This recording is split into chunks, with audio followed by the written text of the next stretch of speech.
What's up, YouTube? How y'all doing this fine evening? 806 driver here. Sitting in Lake, Mississippi at the Loves. Went down and unloaded in Smithville, Georgia today. Had a load of fertilizer. Check this guy out coming across.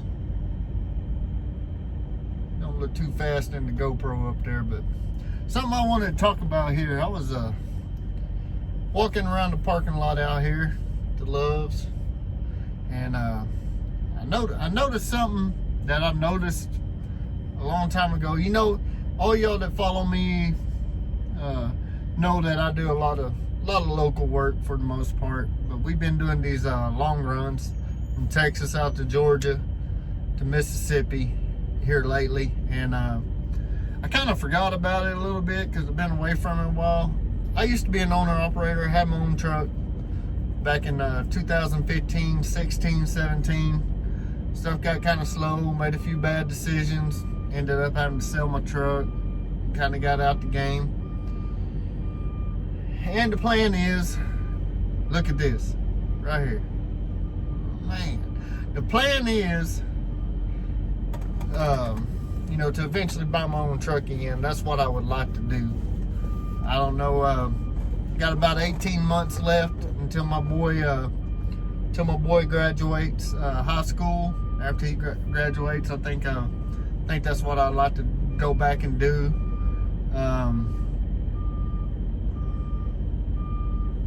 Man, can he do it, y'all? Can he do it? Y'all watching that? There he goes. Anyway, back to my story. I'm getting sidetracked here. When I have my own truck, stay in these truck stops, man, it's like it's NASCAR, street outlaws, man. People driving through here 40, 50 miles an hour through the parking lot. It's just, it's insane. It's insane, you know, and I don't know. I come from a military background. He better straighten up. He gonna catch that blue truck over there. All right, YouTube. I had to answer my wife there right quick. I'm back. I was on the phone about, I don't know, 4 or 5 minutes there, and this guy still hadn't hit the hole over here. He's about to get it now, it looks like. You see it in the corner to the left screen of the GoPro footage here. But yeah, back to my my little rant about the parking lot etiquette, I guess you would say. And I don't even know. I guess I'm just getting this off my chest. We need to slow down in these parking lots and pay attention, man. That's how accidents happen, and that's how, you know, just bad things happen going that fast. I don't see no reason to be driving through a parking lot like that. And what I was getting at before the phone rang is, you know, I come from a military oil field background, you know, where you're in a motor pool, or you're in a yard situation, or on a rig location or whatever. You know, 5 miles per hour is a deal. You go over that, they kick your ass out. They'll kick you down the road. In the oil field, shoot, you'll get on that list and you can't come back on that location. What good are you to a company if you can't come back on location? But, you know, that's just, it is what it is. And I don't know, it's just my little rant for this evening. I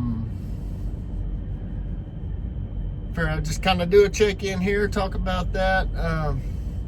Go check out my boy Deon Melvin. He got a new Facebook group, Flatbed Gang. Check it out, search it, join it if you're a flatbed. If you're into flatbedding or thinking about getting into flatbedding, whatever, I think he's gonna have a lot of good conversation on there and getting out there. So him and Kay the Flatbedder, I seen he was on there. Been talking to him a little bit too. So check that page out. Check their YouTube channels out. Got Kay the Flatbedder, Deon Melvin. It was Nice Visions. and he changed his name to Flatbed Gang. So what's that deal? Flatbed Gang, right? That's what we do. Yeah. So Flatbed Gang. Check him out. Jorge Navarro. Check him out as well as a trucker's life. He's still putting out good content. He got him a big dog drone the other day. Got him I think he said it's a Mavic Pro 2 Zoom or whatever. Yeah, it's a nice drone. But I'm gonna get me a drone too. Y'all just wait and see. It ain't gonna be no Mavic Pro 2, but I'll probably just get me a little Mavic Mini, do some little shots here and there. But yeah, that's what we're doing. That's what we're doing. Y'all check them guys out. I guess we'll get up about 2 o'clock in the morning. It's 8 o'clock right now. We had a guy came with me, one of our company trucks. He's over here next to me. This Pete sitting. Oh shoot! I gotta turn y'all this way, don't I? This Pete sitting over here next to me. Roll down the window where he ain't got no glare. If you look at his wheel, y'all see that? We had to go get a steel wheel put on there. Noticed the aluminum wheel on there was cracked out in three of the hub pilot holes. So we had to go get that wheel put on there. That truck's already got a different hood on it. We got a deer in it the other day, so we're waiting on the hood to get repainted. That's the third time that steer axle has done that. And y'all, I come from a pretty extensive maintenance background, and I see stuff happen quite often, but I can't figure out what's going on with this. Now I have some ideas. Either the I don't really think it's a shock and letting the tire jump. I really think it's going to be something in the hub and the lug nut studs are either wore and they're not getting tight. It's not getting tight enough, and it's allowing movement, up and down movement in that rim going down the road, and it gets to hopping and it's cracking those out. Like I said, my brother drove that truck about 2 years ago, and it did it to him one time when he was driving it. And then Jerry here, he's been driving it for 2 years now, I would say probably. And we put a new rim on it 6 months ago because it did it. Look at that little truck, hauling ass. Look, he gonna spin around right here. Oh no, he gonna back in one of them little holes right there. I got you. But yeah, we put a new rim on there 6 months ago, and now today we had to put a steel wheel on there. We went over here, had to buy a steel wheel just to get us home. We're about 750 miles or 725 miles from the house, so we got some more wheels at home. So we'll get one polished up and put back on there. But we really need to find the root cause of what's going on with that wheel. I'm not sure what it is for sure, but I'll figure it out. We'll figure it out. We got a good team there where I work at, so we'll get it figured out. We can't just keep putting wheels on it though, because one of these days, man, that thing could break out while you're running 75 mile an hour down the highway, and that ain't gonna be good. And yeah, folks, I said 75. Our trucks ain't cut back, ain't governed. We are for real left lane gang right here. So not saying that we speed, breaking the rules speed, but we're gonna run the speed limit. Speed limit 75, we run 75. We got places to go and stuff to do. So until they they're talking about putting speed limiters on all these trucks, I don't know what's going to happen with that. I really think that's a bad idea if everybody's out there doing 65. And what's really bad is when you got the companies that got trucks set at 62, 63, and all you got's a 65 mile an hour truck, and you're trying to pass that truck. Man, it ain't gonna be that. It ain't gonna be that good. Now, saying that to say this, running 75 everywhere, that's work too, folks. Because I'll come out of Texas and we'll come into Louisiana or whatever, and I'll run 75, maybe 76, and get over into Louisiana, and I'll run about 70, 71, 72 across there, across 20. But when you're in that left lane all day, passing 65 mile an hour trucks all day, that's work too, man. Just getting out in the lane and getting out. It seems like every time you run up on the truck, there's a line of four-wheelers coming up beside you, so you got to slow down, and you got to get back in it and get around them. Not to mention we burn a lot of fuel, but we are a 50-50 deadhead deal here, man. We haul our loads out and we come back deadhead, 1,000 miles deadhead, but these loads pay good enough to do that too. So but we just got to get back as fast as we can to turn another one. And especially our local stuff, we might haul 6 loads of something a day, local wise. So, but yeah, that's work too. And I don't know, it's like I said, in the future, down the road, 18 months, 2 years from now, whether I decide to buy my own truck, then I can drive it how I want. Of course, it's my own truck. But even going to work for one of these bigger companies, where I can have some benefits, have some health coverage, some retirement, 401k or whatnot, it would be all right. And sometimes I think it'd be all right to get an old truck governed at 65 and just get over there and kick back and ride, because I know a lot of times a lot of these companies here, hell, they give you 3 days to, especially on the OTR side, they give you 3 days to get somewhere that's only going to take you 2, so you can Cadillac along 600 miles a day and not have no problem. Me myself, I'm really not looking to go over the road. I'd rather go regional, where I get home. I wouldn't mind staying out 2 weeks, but get home at least every other weekend. Maybe stay out 11, 12 days, maybe even 13 days, and then come home for like 3 or whatever. So, and if I do go over the road, it's most likely going to be either I want to get into flatbedding or tanker work. I'm not really into the box van, the dry van, or reefer. Just too much sitting involved there. Flatbed, you're generally running during the day.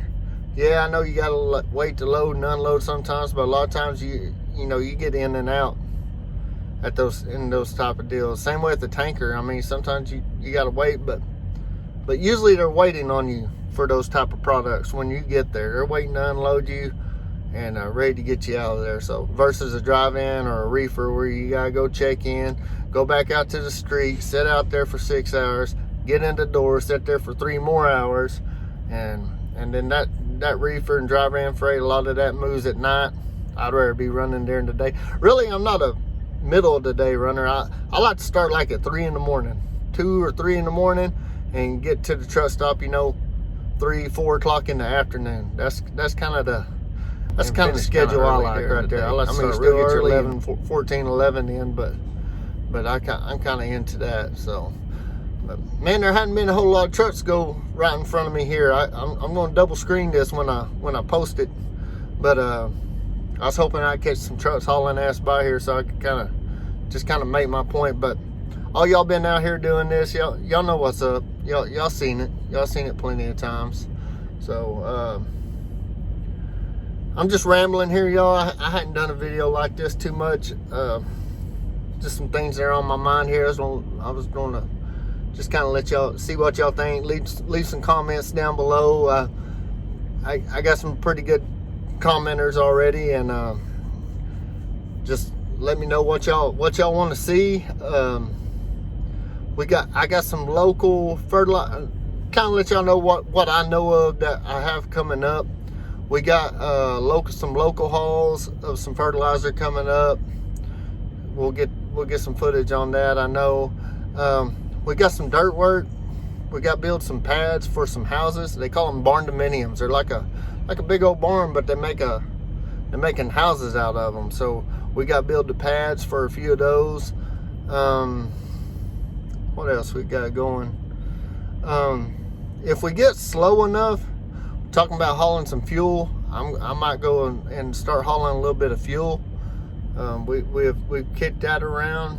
There's some step deck loads that we got an in on. It's hauling some oil field separators from over here in Texas up to Williston, North Dakota.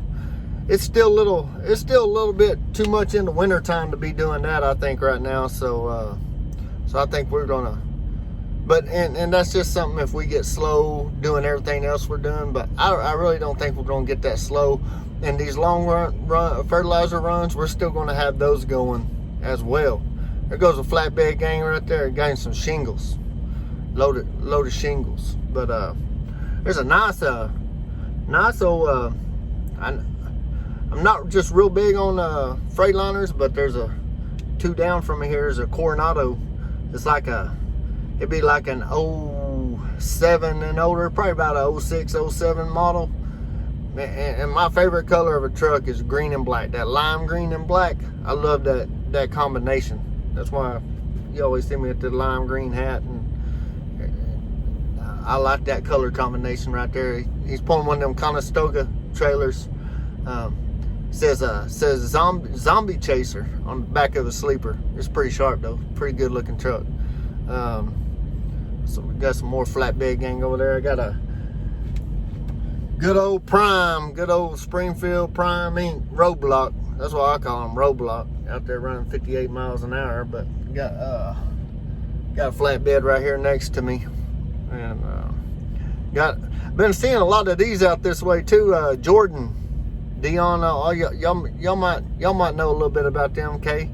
Them that Jordan company. I looked them up, but everything they have hiring wise and running wise is east of I-35, and I live west of I-35. And where I'm from is man, it's kind of slim pickings on companies. There's a company in Fort Worth that just started running flatbeds, or actually they're in Waxahachie, Texas. It's called Timeco Express. They were running dry van. They still run a lot of dry van. But I know the guy. My brother used to have a truck leased on to this guy there. It used to be a company called the Elite Fleet, not the reefer company, but it was actual Elite Fleet or Elite Nationwide Services out of Weatherford, Texas. My brother was leased on from them for a while, but they got that company sold out, and all the management and whatnot of them, they went over to Timeco and took all their flatbed guys over there, and now they're pulling flatbeds over there. Only thing I don't care about it is they're using Condos. They got brand new Cascadias, and they're the nice ones too. They're the Evolutions with the they got all the chrome wheels, and they're all dulled out. They got the nice. They ain't got just the black plain Jane bumper on them. It's got the painted to match bumpers on them. Pretty nice for a Freightliner. It's pretty nice. Only thing bad is their Condos. I do a lot of tanker work. I do a lot of hopper bottom work. We do flatbed, step deck. I've always liked mid roofs. Mid roofs or flat tops. I know there's a lot of room in them Condos, but to me, the only thing a condo should be used to pull for is a reefer or a dry van, and that's about it. I mean, they don't look bad. Here come one right here in the frame right now. I mean, they don't look bad pulling dry vans and van trailers because they match up to it. But when you got a big old condo sitting up way above your load behind it, in front of a tanker or in front of a flatbed or a hopper bomb, it looks funny to me, y'all. So, but anyway, that's gonna be enough of my rambling on. I'm gonna head back to Texas in the morning, like I said, here in a little bit, and shoot, I'm gonna start doing this a little more. Start having a few videos like this, where me just rambling, talking. I guess nobody might not like it. We're sitting at like 192 subscribers. Like to hit that 1,000 mark. So if you're listening, tell your buddies, man, hook it up so I can start going live. I'd like to sit here when I'm just chilling out and talk to y'all live and just get out and let y'all see what's going on, what's happening around here. Beautiful night here in Mississippi. It's beautiful out. It is. What's the temperature? Shoot, I'm still showing 67 degrees. Uh-oh, here comes Swift, y'all. Here comes Swift. Y'all better watch out. Better watch out. I'm glad there ain't no empty spots next to me. But see that empty spot right across from me? I don't want that fool trying to back into that spot either. And he's going for one of them here.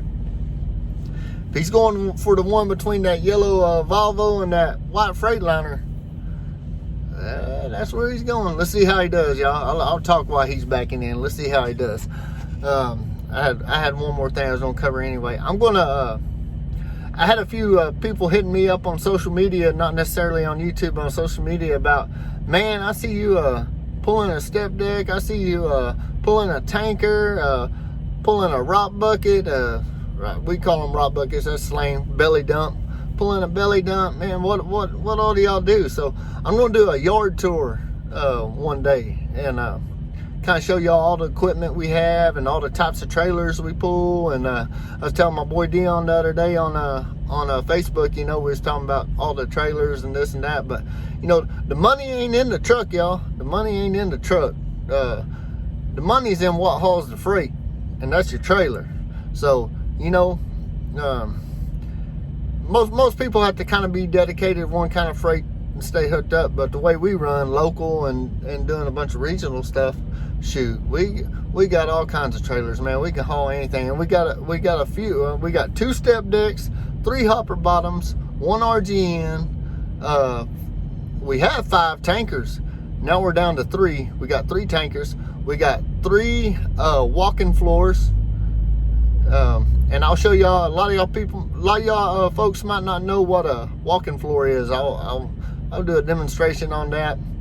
And we got a couple of tipper trailers, and I'll kind of explain that. But then when we do the yard tour, I'll explain all that and let y'all and kind of tell y'all what kind of commodities are hauled on what and what time of year we use each one. And yeah, that's about it. But man, old Swift over there having hell, ain't he? Let me see if I can turn the GoPro that way a little bit. But you know that's gonna happen though, right? Man, if I was a Swift driver, I think I'd want to start about 1 in the morning and be done around lunch. That way I'd pull into a truck stop when there's nobody else there hardly. You got all kinds of room to park. So, but with that being said too, I'm just clowning.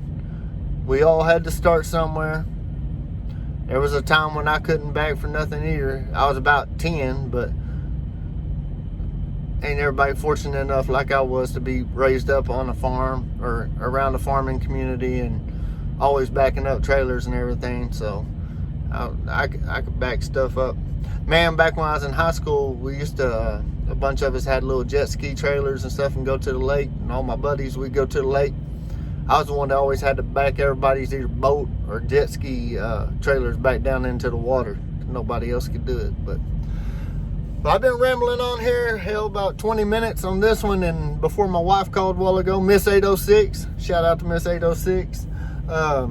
Before she called, I think we were talking for 6 or 7 minutes. So this is going to be about a 30-minute video of me rambling. It's something different, something I ain't done yet. But I appreciate y'all checking this out.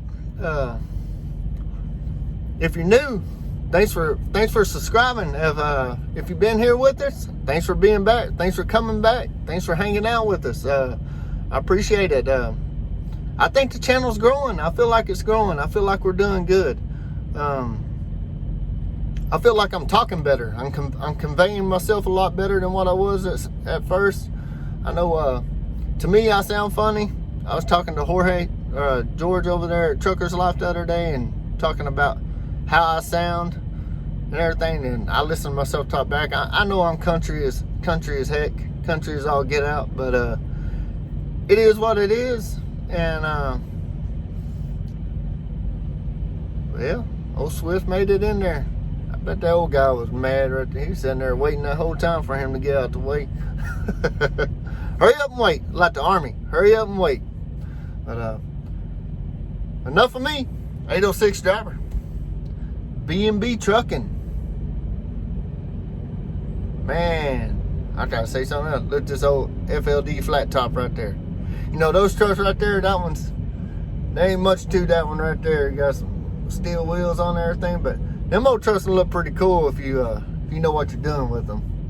And some of them got some big C15s in them too, and you can do some work with them too. Do a little tweaking on them. But anyway, 806 driver, B&B Trucking. Check us out on the next one. We out.